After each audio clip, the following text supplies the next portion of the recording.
Is Final Set a grand slam, or does it have a few faults? We'll find out soon.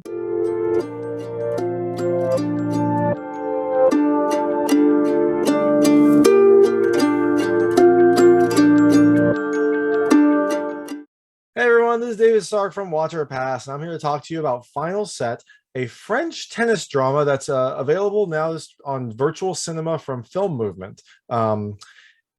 It is a really, really, really good movie. I mean, I'm a sports fan. I love sports dramas, and this is one of the best. I mean, I've seen. This is a very, very good film. We'll talk to you a little bit about the movie, four things I liked, two things I didn't like, and then go into a little bit about the ending and have a little discussion there. So, if you haven't seen the film, it's available via virtual cinema from Film Movement, and it's a really, really good film. If you like sports dramas, this has a lot to love about it, and I'm going to tell you why I think that. Final Set is a film that follows a French tennis former prodigy named Thomas Edison. I love the name. I don't know if it was intentional, but he also was kind of like the bright star of French tennis when he was young. And his name was Thomas Edison. I guess it's Thomas Edison.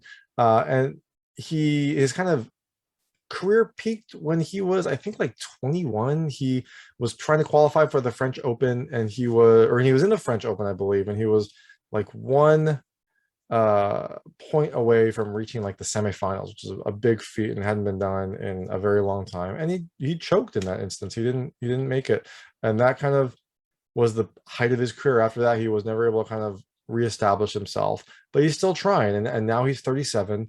Life is kind of catching up to him. He's had, I think, 3 knee surgeries at this point. His knee is always a question in the film. He's getting older. He's having a little bit more difficulty maintaining his career, and then also life is happening. He has a child with his wife, who's Eve, played by Anna Girardot, and she was also a former tennis player, but she kind of gave all that up when they had a kid, when they needed to have a family. So she is still supporting him, but also there's a little bit of resentment there. I think that partially, because she gave it up, and then partially because he hasn't given it up, right? I don't think she misses tennis, although there are a few scenes when it looks like she does, but she's a little resentful that he is still pursuing his tennis dream when they do have like other life responsibilities. And that's part of the drama of this film. But so Thomas is trying to qualify for the French Open. That's like the next big tournament. He's just trying to play his way in, and that is where a lot of the drama also comes. So the first thing I loved about this movie is the drama, and I've already talked about a few of those things.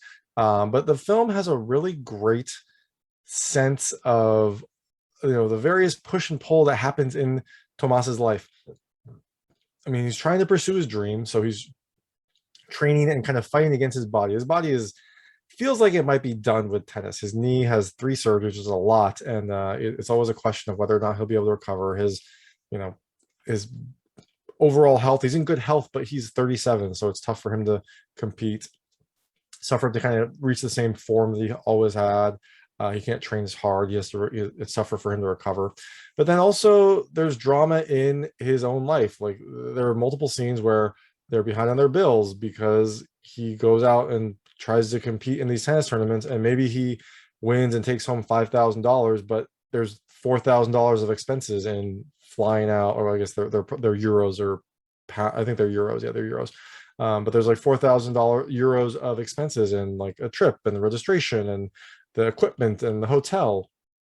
So he's madly pursuing his dream, but he's not kind of helping the family overall. He's not as helpful around the house.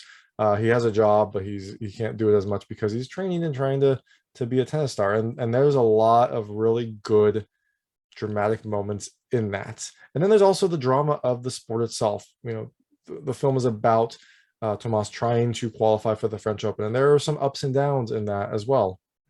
The second thing I really loved is the music. It's both subtle and noticeable. So a lot of time, the film has this rich cello music that plays in a lot of the dramatic parts. Like, so you'll have him getting ready for a match, or him actually competing in the tennis game, and you'll have this wonderful underlying cello heavy string music. It's not like high energy. It's kind of low and kind of forms a nice base of this overall scene, and it really helps to heighten the drama because you get this sense of dread just from the music. Like the scene itself could be just a normal, like him getting ready pre-match, or him, getting ready to serve, but because of this underlying deep, rich music, it feels like there's some dread. It feels like there's some drama coming up, and that helps to enhance everything about this film. And so it's like I said, it's subtle because it's not, it's not like blaring, it's not high energy, but it is very dramatic, the effect that it has on even the most kind of normal scenes. The third thing I really loved is the story. I mean, this story has a lot of layers. It has kind of a really interesting trajectory as Tomas kind of gets low because his body's kind of failing him, and he loses a couple matches, and then he starts to kind of hit his stride, and he starts to look like maybe he could qualify for the French Open. But as this is happening, he starts to get confident, so he starts to become a little more hard on himself and some of the people around him as he's trying to do this. And also this causes additional friction in his family because he is kind of dealing with past criticisms that his mom has laid at him. He is dealing with the fact that now he's being pulled to pursue tennis even more when there's so much going on at home. And he's kind of trying to get the support of his wife, who is trying to support him, but then also angry at him for not kind of stepping up and helping out more around the house. So there's the story itself has this nice trajectory that again helps the drama. Like this film is a lot of really good drama. And then the last thing I loved is the ending. The ending is very, very well done. So the ending kind of encompasses this big match that goes on for a really long time. I mean, I really loved how much care was taken in that scene, because I think it's got to be like 25 minutes for this final match that Tomas has. It really has its own kind of roller coaster of emotion where Tomas will win a set, and then he'll win a game, and then he'll lose a game, and then he'll win a game, and he'll do really well, and then have something happen. And it really helps to enhance everything about it really is this kind of roller coaster within this roller coaster of a movie. So some things I didn't love about this film.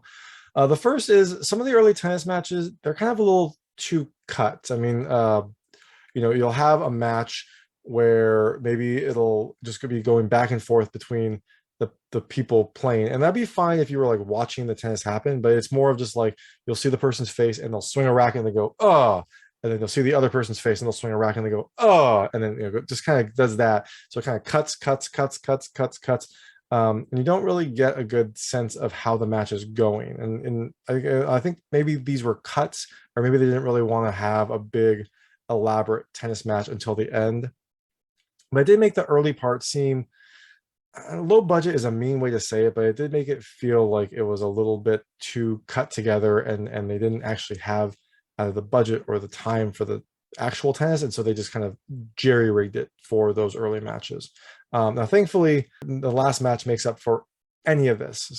I'm just criticizing the early matches, but I think it was probably a time issue. I mean, the film is already like an hour and 50 something minutes, an hour and 51 or an hour and 55 minutes. So that's already a pretty sizable film. If they were going to put more elaborate matches all the way up, it would probably have pushed it to 2.5 hours at least. So I understand, if it was a time issue, I can see that. If it was a budgetary issue, the budget's the budget. You can only do what you can. And I'm glad that they put all that time and budget into the last match. Other things I didn't like, the ending. I mean, I know it's weird that I said I loved the ending, but I also am a little frustrated with the ending, but that's mainly because you don't exactly know what happens. And so this is a good time to talk about the ending. So in the ending, Thomas, I'm going to call him Thomas. I think I call him Tomas. I think that might be the Spanish term. I don't remember exactly how they said it in the film. I don't speak French. So I'm going to just call him Thomas because that's easier for me. But he miraculously qualifies for the French Open, and it was, it's a big step in his career. And so he's excited, but his first match is against Damien, who is kind of the rising star of French tennis. He's, you see him earlier, he's like advertising, he's in an advertisement. He's this imposing physical specimen. He's much taller than Thomas. He's much, faster. And so, it's a big challenge. And the other interesting thing is that they're the only French players in the French Open. And the film does a really emphasizes that no French player has, I think it was either won the French Open or at least made it past a certain round in a very, very long time. And so these are the two kind of French hopes, and they're playing each other in the first round of the French Open. And now to get here, Thomas had to play, I think, 3 or 4 qualifying matches to make it to the French Open itself. And so he's already had a pretty long run. I mean, his form has been great. He comes in confident, but he also comes in worn. Like his body is tired from all of this. He tries to recover, but there's only so much you can recover in that type of a match situation. So the two of them, they trade games back and forth. I think Tissot wins the first, and then Thomas wins the second, and then Tissot wins the third, and Thomas wins the fourth. I'm gonna call him Damien because that's just easier between Damien and Thomas. And so they eventually get to the fifth and final set of the final game of this match, and they go back and forth some more. Each kind of trading very good sets. I mean, Damien is much more physical. He's able to do a little more, but Thomas he's smart about his plays. He kind of knows when to press. He takes some risks, and so they go back and forth, and eventually it becomes deuce, which I believe is 40-40. And so that means in this match, in some games, if you get one more point, you win. In this game, you needed to win by 2 essentially. So you have to get advantage and then score another point to win that set. And then essentially win that game. And then this was also the final game in this match. And so whoever won that was going to win the overall match.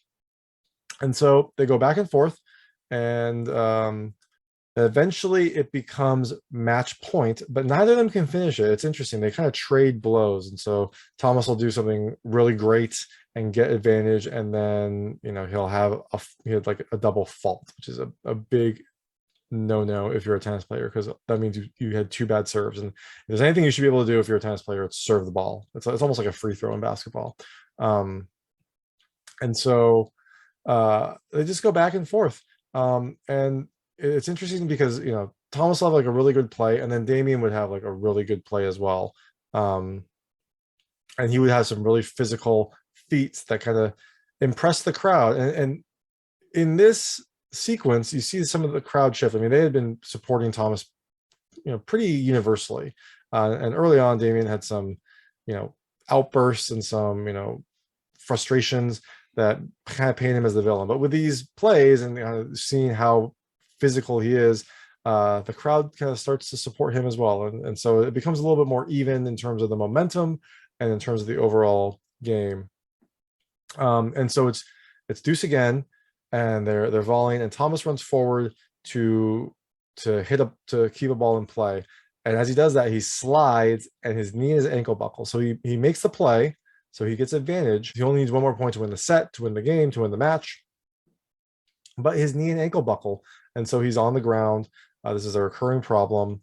And so he's on the ground, and Damien actually he comes over and checks on him, and you don't hear anything exchanged, but it's interesting to see him come over and check on him.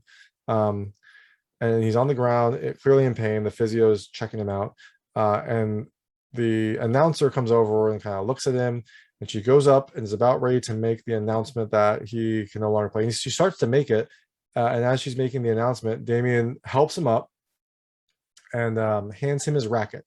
So, and then they kind of look at each other, and they have this kind of understanding. And so Thomas then kind of hobbles back, to the serving position. The ball boy is there. He kind of dries himself, brushes himself off as best as he can because he was on the ground. And he gives the ball boy his, wristband, which is a very nice gesture. And then he gets ready to serve, and he serves, and it goes into super slow motion. I think I timed it. The actual serve itself takes like 3 minutes because it's going in such slow motion. Um, so he gets up, and it's a really interesting shot because you don't know if he's, how physically able he is. And so at some points it looks like almost like he's about to fall over because maybe his knee buckled. But he's able to get the serve off, and then the movie ends. So you don't know what happens.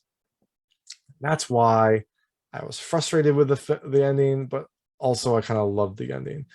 So personally, I think he probably gets the serve off, and then Damien returns it, and he's not going to be able to he's not going to be able to hit that next ball because his knee is kind of shot, and so he probably loses this, and is remembered as kind of a hero for doing that, but that's kind of the highlight of his career.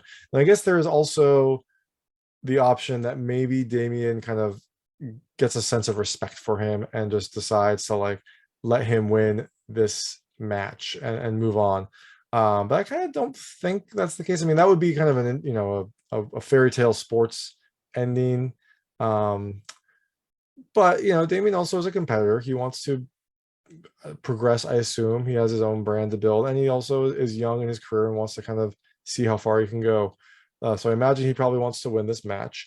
And also, the two of them are the only French players. There's a lot of like, not nationalism, but there's a lot of like, interest in the fact that they're the only two French players, and that no French player had won the French Open in a very long time, let alone gotten super far. So they are both kind of the hopes of the French people in the French Open. And so if Damien would have let Thomas win, it's almost certain Thomas would have to withdraw from the next match because of injury. And so that probably means that whoever he was going to play would then kind of skirt by. So if Damien does this, then there's no French player who's going to make it past, the play-in round essentially. And so, or make it past the first round. I mean, Thomas would go to the second round and then fail, and then have to probably forfeit, I assume. So in that sense, I also think he probably would have wanted to, win the match to kind of keep going and support France, because there was a lot of like French emphasis in this film. So I do think that Thomas probably ends up losing, but you don't know because the film just cuts. So let me know what you think. Let me know if maybe this film is based on some real life tennis matches, and maybe there's a story that we can draw on. But I think Thomas probably loses. I think this is the end of his tennis career. But he kind of was able to reach his heights. He can become one of the statistics. He keeps kind of spouting throughout this film like various people who kind of had bright spots in their career late in life, and so now he can be one of those statistics that he was always kind of using to motivate himself. And he kind of proved to everyone, himself and especially his mother, that he's able to kind of compete even at this age. But I think this is probably his last match, which is probably why the film is also called Final Set. I mean, the pivotal point is this final set, but it also is probably his final set in the game. And so that's Final Set. It's available on virtual cinema from Film Movement. It's a really, really good tennis drama. It's a really good sports drama if you're interested in those kinds of films. I think this is one that will surprise you because it kind of deals with more of like the holistic aspects. It deals with this person whose body is no longer working like it used to. His life is kind of taking on new things. In that sense, it's kind of similar to another film I loved earlier this year called The Paper Tigers, which is a martial arts film with characters who are kind of middle-aged and realizing that they can't do what they used to do and trying to move on from that. So this film has a similar feel, and it's something that kind of speaks to me as a middle-aged person, starting to kind of realize that they're getting their body's not working the same way as it used to. So I think this spoke especially to me, even though I never played tennis, and maybe you'll enjoy it too. So thanks so much for watching. If you liked this review, please like and subscribe to this channel. It helps me out a lot and makes sure all my new content goes straight to you. Thank you.